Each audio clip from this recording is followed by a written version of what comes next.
Le moment le plus dangereux n'est pas celui où un ennemi te fait face ouvertement. C'est celui où tu ris, détendu, entouré de gens que tu appelles amis, sans te rendre compte que l'un d'eux est lentement en train de te vider de ton énergie, de ta confiance et parfois même de ton avenir. Les stoïciens le s'avèrent depuis plus de 2000 ans. Marc Aurèle écrivait en substance que nous devenons semblables aux personnes que nous fréquentons, même si nous pensons être plus forts qu'elles. Ce n'est pas une image poétique, c'est une loi psychologique. Aujourd'hui, tu vas apprendre à reconnaître les signes discrets mais implacables qu'il y a une personne profondément néfaste dans ton cercle d'amis. Pas une personne simplement maladroite, pas quelqu'un qui a une mauvaise journée, mais quelqu'un dont la présence te tire vers le bas sur la durée. Et tu verras que le vrai danger ne vient jamais d'un coup de poignard brutal, mais d'une série de petites blessures invisibles que tu justifies trop longtemps. Souviens-toi d'une chose pendant toute cette vidéo. Tu peux choisir tes pensées, tu peux choisir tes actions. Mais si tu ne choisis pas tes fréquentations, ce sont elles qui finiront par te choisir une destinée. Au début, tout commence toujours de façon douce. La personne toxique ne se présente pas comme telle. Elle arrive souvent avec un grand sourire, un humour bien placé, parfois même avec une énergie séduisante. Tu te dis que tu as de la chance de l'avoir rencontrée. Mais très vite, un premier signe apparaît, presque imperceptible. Cette personne transforme systématiquement les conversations en quelque chose de négatif. Tu peux arriver enthousiaste, parler d'un projet, d'une idée, d'un espoir, et quelques minutes plus tard, tu te retrouves à douter, à voir les obstacles plus que les possibilités. Elle ne te critique pas frontalement, elle glisse simplement des phrases comme « Tu crois vraiment que ça va marcher ?» ou « Tu sais, beaucoup ont essayé avant toi et ils ont tous échoué. » Sénèque rappelait que l'âme humaine est comme un tissu qui absorbe la couleur dans laquelle on le plonge. Tu peux croire que tu restes le même, mais à force de baigner dans ce pessimisme, tu deviens toi aussi plus sombre. Ce qui est pervers, c'est que tu interprètes cela comme du réalisme. Tu te dis que cette personne est simplement lucide, qu'elle t'aide à garder les pieds sur terre. Mais observe bien ce qui se passe en toi après ces échanges. Est-ce que tu te sens renforcé ou diminué? Est-ce que tu repars avec plus de clarté ou avec une fatigue étrange qui te colle à la peau? Les stoïciens nous invitaient à examiner les effets de nos relations, pas leurs intentions affichées. Avec le temps, un deuxième signe se manifeste. La personne néfaste ne se réjouit jamais vraiment de tes victoires. Elle peut te féliciter, mais son regard est fuyant, son sourire forcé, ou alors elle enchaîne aussitôt sur quelque chose qui ramène l'attention sur elle. Tu annonces une promotion, elle te parle de son propre stress. Tu racontes une réussite, elle te rappelle immédiatement un échec passé. Marc Aurèle disait que l'homme vertueux se réjouit sincèrement du bien d'autrui, car il comprend que la réussite d'un autre n'enlève rien à la sienne. Quand quelqu'un ne peut pas partager ta joie, ce n'est pas de la maladresse, c'est un signal profond de rivalité cachée. Progressivement, tu remarques que tu fais plus attention à ce que tu dis en sa présence. Tu filtres tes mots, tu réduis tes ambitions, tu tais certains projets.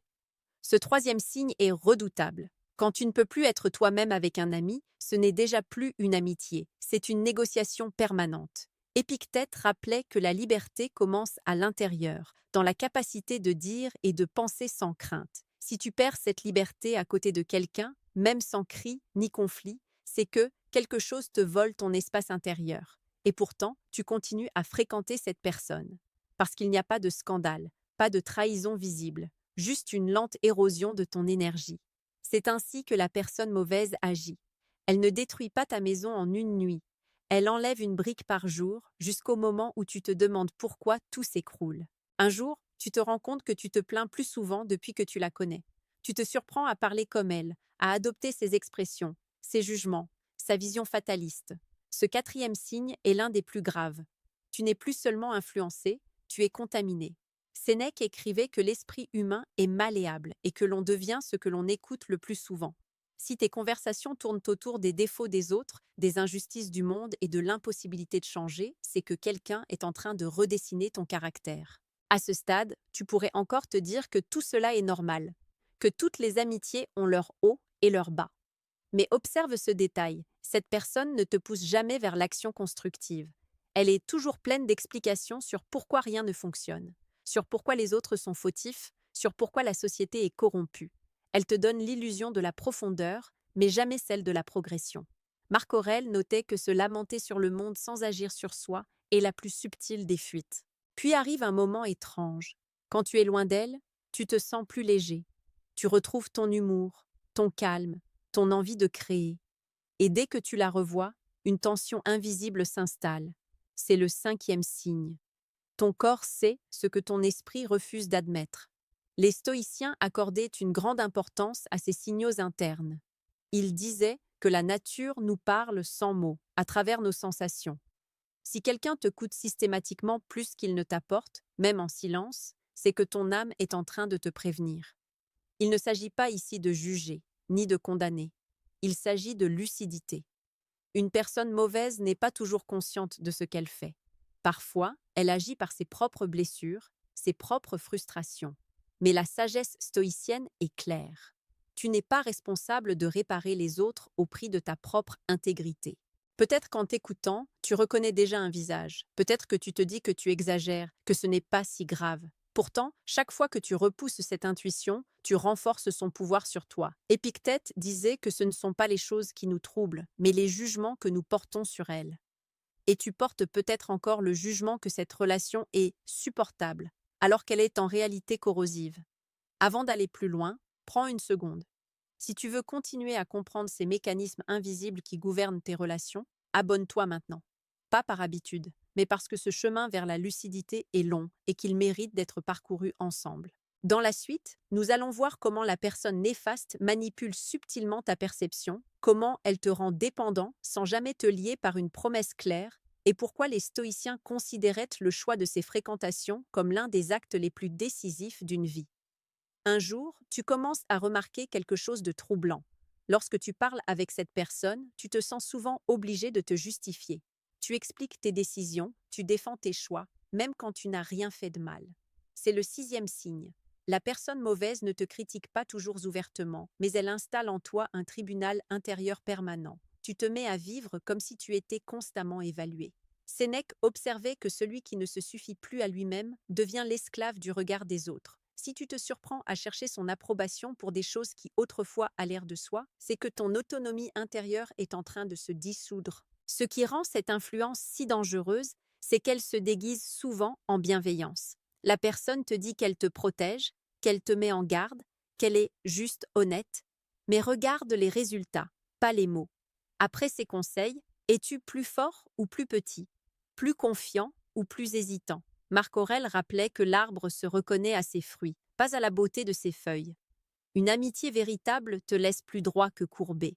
Avec le temps, tu réalises que cette personne a toujours une histoire à raconter où elle est la victime. Le patron est injuste, la famille incompréhensive, les amis ingrats, la société cruelle. C'est le 7e signe. Ce discours permanent de victimisation crée un climat lourd dans lequel tu es doucement invité à prendre parti contre le monde entier. Et plus tu l'écoutes, plus tu adoptes sa vision. Tu commences à croire que tout est contre toi, que la réussite est réservée à quelques élus, que l'effort est inutile. Épictète nous mettait pourtant en garde contre cette posture, affirmant que la vraie liberté commence le jour où l'on cesse d'accuser l'extérieur pour regarder sa propre responsabilité. Puis survient une inversion étrange. Tu te retrouves à consoler cette personne plus souvent qu'elle ne te soutient. Tes problèmes passent au second plan, ces drames deviennent centraux. C'est le 8e signe. L'équilibre a disparu. Tu n'es plus dans une relation, tu es dans un rôle. Le rôle du pilier, du confident éternel, parfois même du sauveur. Sénèque écrivait que l'amitié doit être un échange, non un sacrifice unilatéral.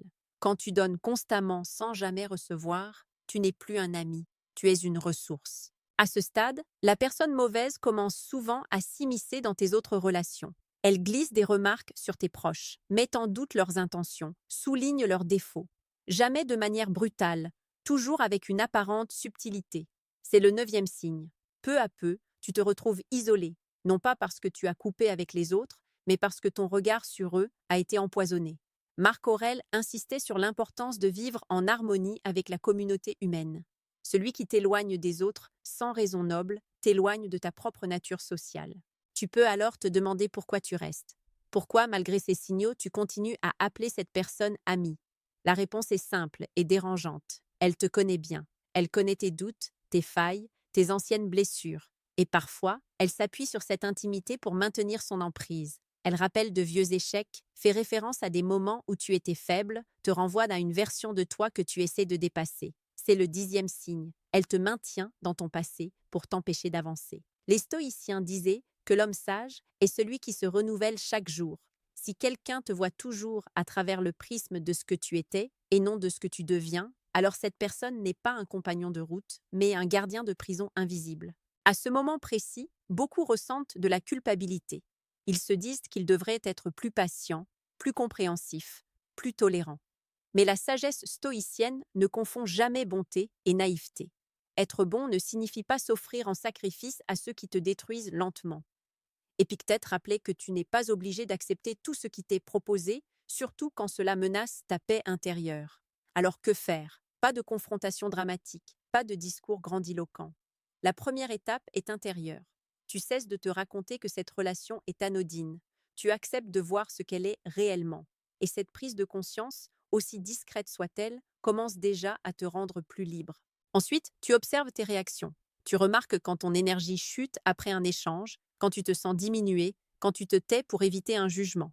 Tu n'essaies pas de changer l'autre. Tu te changes, toi. Sénèque écrivait que l'on doit d'abord gouverner son propre esprit avant de prétendre corriger celui des autres. Progressivement, tu réduis ton exposition. Tu n'es plus disponible à tout moment, tu ne nourris plus les conversations toxiques, tu ne te laisses plus entraîner dans les plaintes stériles. Tu reviens à l'essentiel, tes valeurs, tes projets, ta tranquillité. Et tu découvres quelque chose de surprenant. Plus tu te renforces intérieurement, moins cette personne a d'emprise sur toi. Dans le prochain bloc, nous irons encore plus loin. Tu comprendras pourquoi il est parfois plus difficile de quitter une amitié toxique qu'une relation amoureuse, et comment les stoïciens nous enseignent l'art délicat de la distance sans haine, de la séparation sans violence, et du choix conscient de ceux qui méritent vraiment d'entrer dans notre cercle le plus intime. Il existe une douleur particulière que presque personne n'ose nommer, celle de réaliser que l'on s'est trompé sur quelqu'un que l'on considérait comme proche. On accepte facilement de perdre un objet, un travail, parfois même un amour, mais reconnaître qu'une amitié est devenue nuisible touche directement à notre identité. Car si cet ami n'était pas ce que nous pensions, alors qui étions-nous lorsque nous l'avons choisi? Les stoïciens ne fuyaient pas cette question, ils l'affrontaient. Marc Aurèle rappelait que l'erreur n'est pas une honte, mais persister dans l'illusion en est une. Pourtant, beaucoup restent enfermés dans ces relations parce qu'ils ont peur de ce vide qui suit la prise de conscience. Ils se disent que sans cette personne, il n'y aura plus personne. Et cette peur est précisément ce qui rend la séparation si difficile. Tu peux ressentir une forme d'attachement qui ressemble à une dépendance. Non pas parce que cette personne t'élève, mais parce qu'elle fait désormais partie de ton paysage mental. Tu as pris l'habitude de ses critiques, de ses doutes, de son pessimisme. Les stoïciens appelaient cela l'accoutumance de l'âme. L'esprit s'habitue même à ce qui lui fait mal, au point de confondre la souffrance avec la normalité. Lorsque tu t'éloignes, même légèrement, un malaise apparaît. Tu te demandes si tu n'exagères pas, si tu n'es pas ingrat, si tu n'es pas en train de devenir égoïste. Sénèque répondait déjà à cette culpabilité en disant qu'il vaut mieux être jugé dur par autrui que de se trahir soi-même. Ta première responsabilité n'est pas de maintenir une façade sociale, mais de préserver ton intégrité intérieure. Ce qui complique encore la situation, c'est que la personne mauvaise ne réagit pas toujours avec colère lorsque tu prends de la distance. Parfois, elle devient soudainement plus douce, plus attentionnée. Elle te rappelle de bons souvenirs, elle te fait rire, elle te donne l'impression que tu as retrouvé l'ami du début. C'est ce que la psychologie moderne appelle un renforcement intermittent. Et les stoïciens, sans utiliser ce terme, l'avaient déjà observé. Ils savaient que l'esprit humain s'attache plus fortement à ce qui est imprévisible qu'à ce qui est constant. Tu te retrouves alors piégé dans un cycle d'espoir et de déception. Mais regarde bien ce qui se passe après ces moments de douceur. Très vite, l'ancien schéma revient. Les critiques déguisées, les doutes semés, la fatigue émotionnelle. C'est là que tu dois te rappeler une phrase que Marc Aurèle reformulait souvent. Ne juge pas une relation sur ses rares éclairs de lumière, mais sur la couleur dominante de ses jours ordinaires. Une amitié saine te donne de la stabilité. Une amitié malsaine te donne des montagnes russes émotionnelles. À ce stade, beaucoup se demandent comment agir sans devenir eux-mêmes durs ou amers. Les stoïciens ne prônaient pas la fuite brutale ni la vengeance. Ils enseignaient la distance consciente. Tu n'as pas besoin de déclarer la guerre pour poser des limites. Tu n'as pas besoin de discours dramatiques pour changer ta trajectoire. Tu peux simplement rediriger ton énergie vers ce qui t'élève. Commence par renforcer ton monde intérieur. Plus tu es solide, moins tu as besoin de validation extérieure. Plus tu es clair sur tes valeurs, moins les manipulations subtiles t'atteignent. Épictète disait que personne ne peut te contraindre si tu n'abandonnes pas toi-même ta liberté intérieure. La personne mauvaise n'a de pouvoir que sur la partie de toi qui doute encore de sa propre valeur. Ensuite, observe ce qui se passe lorsque tu n'alimentes plus les dynamiques toxiques. Tu n'embrayes plus sur les plaintes, tu ne te justifies plus, tu ne t'excuses plus d'exister. Tu deviens calme, posé, presque neutre. Et souvent, cela suffit à révéler la vraie nature de la relation. Soit elle se transforme, soit elle se vide d'elle-même. Tu découvriras alors une vérité étonnante. Ce que tu appelais amitié était parfois simplement une habitude. Et quand l'habitude se brise, ce n'est pas un vide qui apparaît, mais un espace. Un espace pour des relations plus alignées, pour des échanges plus sincères, pour une version de toi qui ne se sent plus obligée de se réduire pour être acceptée. Dans le prochain et dernier bloc, nous conclurons ce cheminement. Tu verras comment reconnaître, parmi toutes les rencontres, celles qui méritent vraiment ta confiance et comment les stoïciens définissaient la véritable amitié, celle qui ne t'affaiblit jamais, même dans les moments difficiles.